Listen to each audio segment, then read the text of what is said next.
FCRA சட்ட திருத்த முன்வரைவினை திமுக கடுமையாக எதிர்ப்பதாக தெரிவித்துள்ள MLA ஆஸ்டின், FCRA சட்டத்தின் சில சட்டப்பிரிவுகள் அந்த அமைப்புக்கு தானாகவே முடிவெடுக்கும் அதிகாரம் வழங்கப்பட்டிருப்பது தீங்கானது என கடிந்துரைத்துள்ளார்.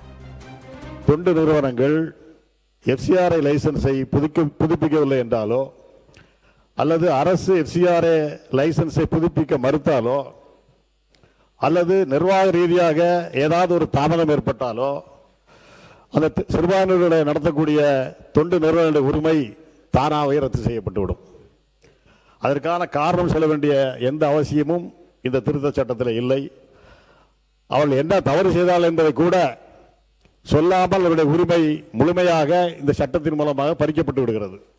சிறுபான்மை அமைப்புகள் நடத்தக்கூடிய தொண்டு நிறுவனங்களை மிரட்டுவதற்காக அமலாக்கத்துறை போல செயல்பட இந்த புதிய அமைப்பு உருவாக்கப்பட்டுள்ளது என்று நாங்கள் கருதுகின்றோம்.